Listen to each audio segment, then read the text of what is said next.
Assalamualaikum warahmatullahi wabarakatuh. Selamat pagi anak-anak. Kita bertemu kembali di dalam PJJ pelajaran PPKN. Apa kabar kalian hari ini? Semoga kita semua tetap sehat dan semangat.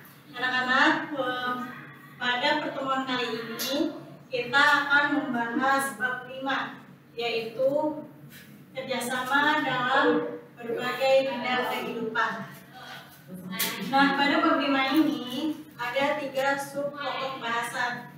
Yang pertama, A. Kerjasama dalam berbagai bidang kehidupan. Yang kedua, B. Arti penting kerjasama dalam berbagai bidang kehidupan. Dan yang ketiga, C. Mewujudkan kerjasama dalam berbagai lingkungan. Selanjutnya kita akan langsung ke pokok bahasan yang A. Maaf, salah. A. Kerjasama dalam berbagai bidang kehidupan. Sebelum lebih lanjut ke materi kerjasama dalam berbagai bidang kehidupan, kita bahas dulu apa sih pengertian kerjasama itu. Ya, kerjasama adalah kegiatan atau usaha bersama antara perorangan atau kelompok untuk mencapai suatu tujuan. Nah, selanjutnya mengapa sih kita sebagai manusia harus bekerja sama? Karena seperti yang kita ketahui bersama bahwa manusia itu selain sebagai makhluk hidup juga sebagai makhluk sosial. Di mana sebagai makhluk sosial manusia tidak dapat hidup sendiri tanpa adanya bantuan dari manusia lainnya untuk memenuhi kebutuhan atau tujuan dalam hidup kita. Dari mulai lahir sampai kita meninggal, jadi kita tidak akan lepas dari kerjasama atau bantuan dari orang lain. Oleh karena itu, manusia tidak lepas dari kerjasama dengan sesama manusia lainnya dalam berbagai kehidupan.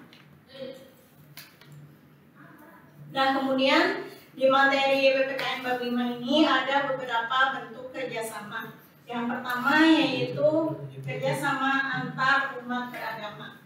Kerjasama antar umat beragama ini landasannya adalah Pancasila, yaitu sila ke-1, ketuhanan yang Maha Esa, dan pasal 29 ayat 2 yang berbunyi negara menjamin kemerdekaan tiap-tiap penduduk untuk memeluk agamanya masing-masing dan beribadah menurut agama dan kepercayaannya. Nah, di Indonesia itu kan ada 6 agama yang diakui. Yang pertama Islam, yang kedua Kristen Protestan, yang ketiga Kristen Katolik, yang keempat Hindu, Buddha, kemudian Konghucu. Nah, untuk mengatur hubungan atau kerjasama antar umat beragama ini pastinya harus ada landasannya atau ada dasarnya supaya tercipta kerukunan hidup antar umat beragama. Ada beberapa sikap yang tidak terpuji, yang negatif, yang harus kita hindari ketika kita bekerja sama dengan orang lain atau yang agama lainnya. Yang pertama yaitu sikap primordialisme. Sikap primordialisme ini adalah sikap yang terlalu memandang berlebihan atau terlalu teguh pendirian terhadap agama atau suku budayanya sendiri. Jadi nggak peduli dengan agama atau suku budaya orang lain. Kemudian yang kedua, sikap fanatik sempit. Sikap fanatik sempit ini adalah sikap yang terlalu merasa bahwa agama saya adalah yang paling benar. Itu nggak boleh ya anak-anak. Kemudian yang ketiga, sikap individual. Sikap individual itu sikap menang sendiri. Contohnya misalnya ketika kalian kerja kelompok, kalian hanya yang penting saya dapat nilai, saya nggak mau bantu, nggak mau ikut kerja. Nah, itu namanya sikap individual. Kemudian yang keempat, sikap eksklusivisme. Sikap eksklusivisme ini adalah sikap nggak mau berbaur, jadi memisahkan diri dari orang-orang yang berbeda agama atau suku budaya, jadi nggak mau berbaur, nggak mau bergaul dengan orang lain. Itu adalah beberapa sikap yang harus dihindari ketika kita bekerja sama dengan orang lain atau bekerja sama dengan yang berbeda agama. Kemudian kerjasama yang kedua adalah kerjasama dalam bidang sosial politik. Landasannya adalah sila keempat, yaitu kerakyatan yang dipimpin oleh hikmat kebijaksanaan dalam permusyawaratan perwakilan. Nah, Indonesia itu kan sudah lama memiliki budaya gotong royong, itu sudah termasuk ke dalam contoh kerjasama dalam bidang sosial politik. Nah, oleh karena itu maka ciri pokok kehidupan sosial politik bagi bangsa Indonesia adalah musyawarah untuk mencapai mufakat. Contohnya misalnya ketika pemilihan presiden, pemilihan kepala daerah itu menggunakan musyawarah untuk mufakat atau memilih suara yang terbanyak. Nah, kemudian kerjasama yang ketiga adalah kerjasama bidang ekonomi.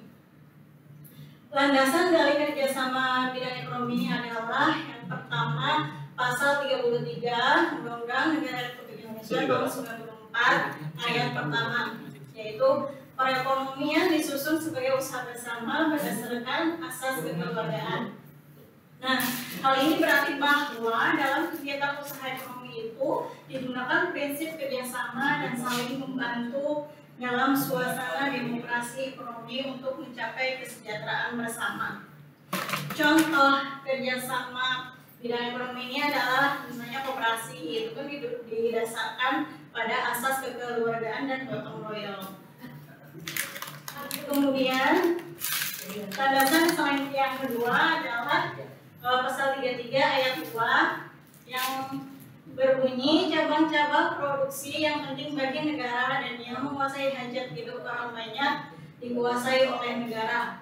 Selain itu juga ayat 3 yang berbunyi bumi, air, dan kekayaan alam yang terkandung di dalamnya dikuasai oleh negara dan dipergunakan untuk sebesar-besarnya kemakmuran rakyat.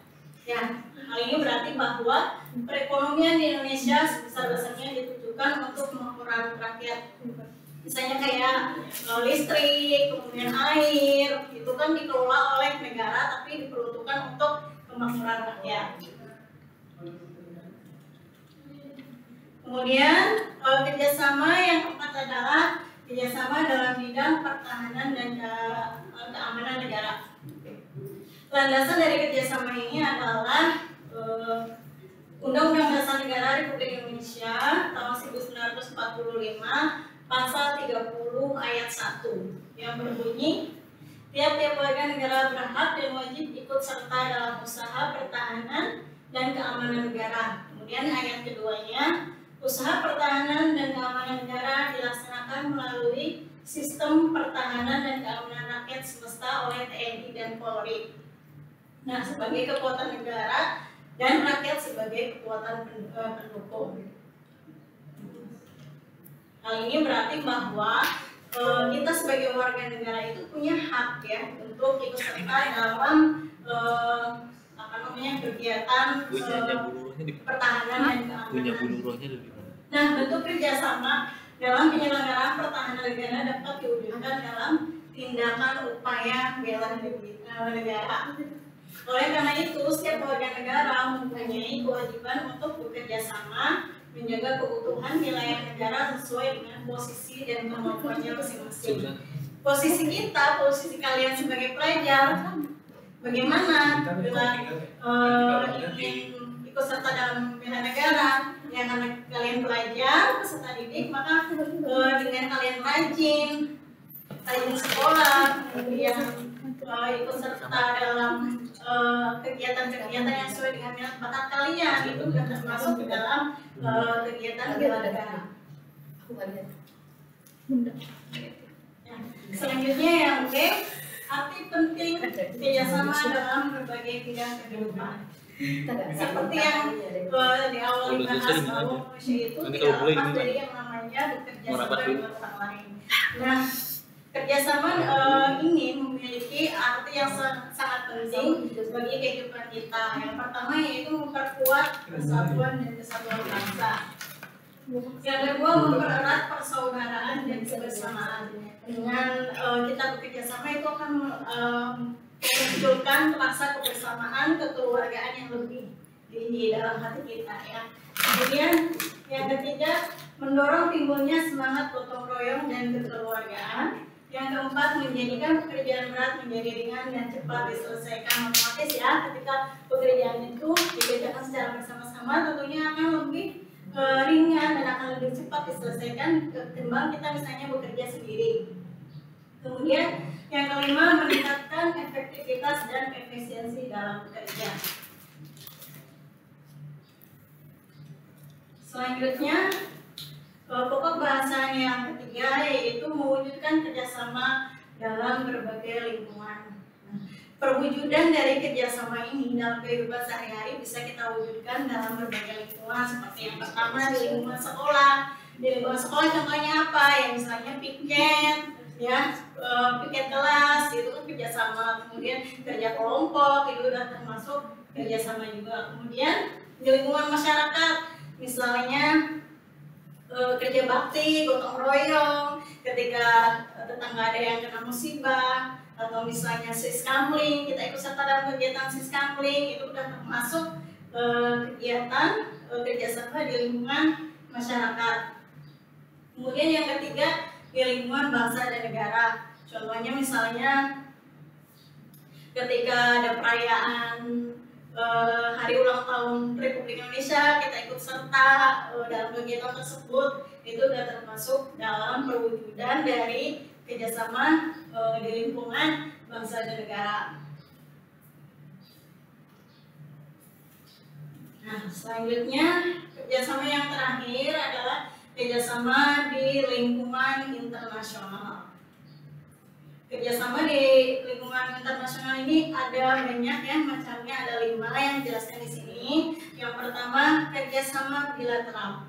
Kerjasama bilateral ini adalah kerjasama antara 2 negara. Contohnya yaitu kerjasama Indonesia dan negara Korea Selatan dalam bidang ekonomi dan teknik. Kemudian yang kedua, kerjasama regional. Kerjasama regional ini adalah kerjasama antara beberapa negara yang memiliki satu wilayah atau satu kawasan. Contohnya ASEAN ya, itu kerjasama antara negara-negara di Asia. Kemudian yang ketiga, kerjasama subregional. Kerjasama subregional adalah kerjasama antara beberapa negara tertentu dalam satu kawasan, namun tidak semua, jadi hanya beberapa negara saja. Contohnya seperti negara Belgia, Belanda, dan Luksemburg yang mengadakan kerjasama. Kemudian yang keempat, kerjasama antar regional. Kerjasama antar regional ini adalah kerjasama antara beberapa negara dalam satu kawasan dengan beberapa negara di kawasan lain. Nah, contohnya adalah kerjasama antara beberapa negara di kawasan Uni Eropa yang bekerjasama dengan negara-negara di ASEAN. Ya. Selanjutnya yang terakhir adalah kerjasama multilateral. Kerjasama multilateral ini adalah kerjasama beberapa negara di dunia tanpa memandang batas wilayah tertentu. Jadi sifatnya lebih global ya. Contohnya adalah PBB, kemudian WHO, UNESCO, itu adalah contoh dari kerjasama multilateral. Ya, baik, cukup sekian untuk penjelasan materi PPKN bab 5. Insya Allah kita akan ketemu lagi di pertemuan selanjutnya yang akan membahas materi selanjutnya yaitu bab 6. Selanjutnya setelah ini kalian bisa lihat tugasnya di e-learning dan kerjakan ya anak-anak. Terima kasih. Assalamualaikum warahmatullahi wabarakatuh.